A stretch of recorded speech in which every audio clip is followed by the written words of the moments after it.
नमस्कार मित्रमैत्रिणींनो, फिल्मी मराठी KMW मध्ये पुन्हा एकदा तुमचं सगळ्यांचं मनपूर्वक स्वागत.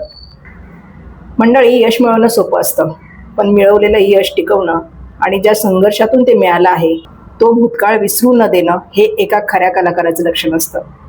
आज महाराष्ट्राच्या घराघरात आणि सोशल मीडियाच्या माध्यमातून जगभरात पोहोचलेला गुलाबी साडी फेम गायक संजू राठोड हे अशाच एका प्रवासाचं नाव आहे. त्याचा हा प्रवास चकाकीने भरलेला असला तरी त्याची पायाभरणी मात्र रेल्वेच्या प्रवासात आणि पायपीट करण्यात झाली होती. संजू राठोड त्याच्या यशाची खरी सुरुवात आलिशान स्टुडिओमध्ये नव्हती झाली, मुंबईच्या धावत्या लोकल ट्रेनमध्ये झाली होती. संजू स्वतः म्हणतो की ट्रेनच्या प्रवासाने मला यशाच्या स्टेशनपर्यंत पोहोचवलं. हा प्रवास केवळ एका ठिकाणावरून दुसऱ्या ठिकाणी जाण्याचा नव्हता, तर तो स्वप्नांकडे जाण्याचा मार्ग होता. तो प्रवास आठवला की आजही डोळे भरून येतात, कारण त्या प्रवासात अनेक वेळा त्याने उपासमार आणि शारीरिक कष्ट सोसले आहेत. संजू म्हणतो, सुरुवातीच्या दिवसात जेव्हा पाय चालून चालून दुखायचे तेव्हा माझं मन मला सांगायचं, आज चालून घे, उद्या तुला धावायचंय. ही ओढ इतकी प्रबळ होती की कडक उन्हात आणि पावसातही त्याला कधी थकवा जाणवला नाही. मंडळी, जेव्हा ध्येय मोठं असतं ना, तेव्हा शरीराच्या वेदना मनाच्या जिद्दीपुढे फिक्या पडतात, आणि हेच संजूने आपल्या कृतीतून दाखवून दिलं. शून्याची किंमत काय असते हे त्याला या संघर्षाने शिकवलं. संजूच्या स्वभावातील सर्वात मोठी गोष्ट विशेषतः म्हणजे त्याचा साधेपणा. आज जरी त्याला खूप मोठं यश मिळालं असलं तरी तो आपल्या जुन्या प्रवासातली भूक मिस करतो.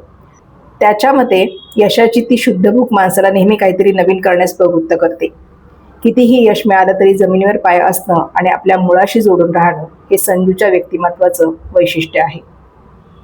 कोणताही कलाकार हा त्याच्या चाहत्यांशिवाय अपूर्ण असतो. संजूला याची पूर्ण जाणीव आहे.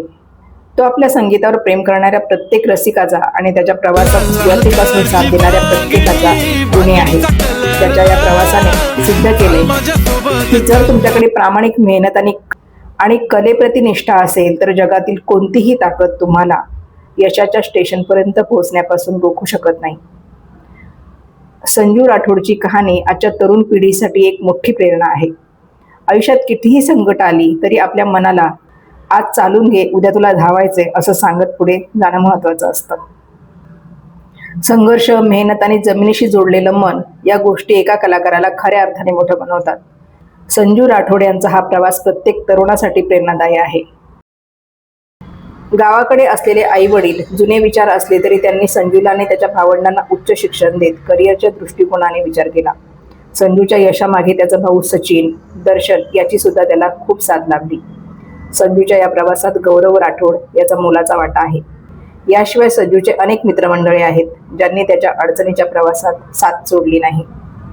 गायन, दिग्दर्शन, संगीत दिग्दर्शन, तंत्रज्ञान, अभिनय या प्रत्येक क्षेत्रात त्याने स्वतःची कलाकुसर दाखवली. साध्या आणि खऱ्या वाटणाऱ्या कलाकृती देत संजूने साऱ्यांचंच मन जिंकलं. सिनेसृष्टीत आल्यानंतर संजूला बरेच चांगले वाईट अनुभव आले आणि या दरम्यान तो माणसं ओळखायला शिकला. आलेल्या परिस्थितीला तोंड देण्याची ताकद त्याला मिळाली.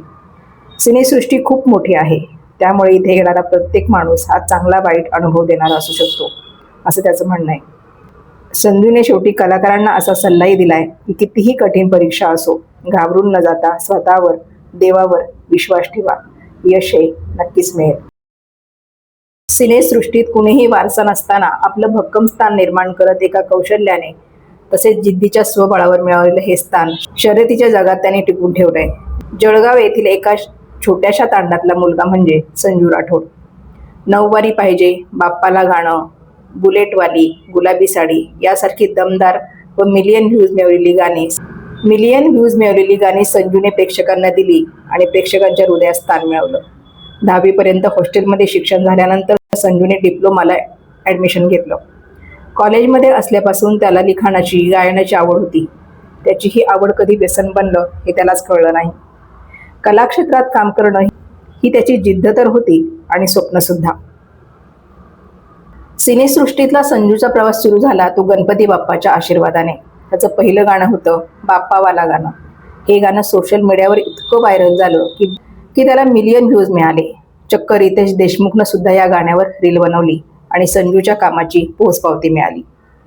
आणि त्यानंतर संजूने कधी मागे वळून पाहिलंच नाही. घरची आर्थिक परिस्थिती बिकट असताना घरच्यांनी दिलेला पाठिंबा हा त्याच्या खडतर प्रवासातला खूप मोलाचा दगड ठरला. मंडळी, व्हिडिओ आवडला असेल तर लाईक, कमेंट, शेअर करायला विसरू नका. पुन्हा भेटूया पुढच्या व्हिडिओमध्ये.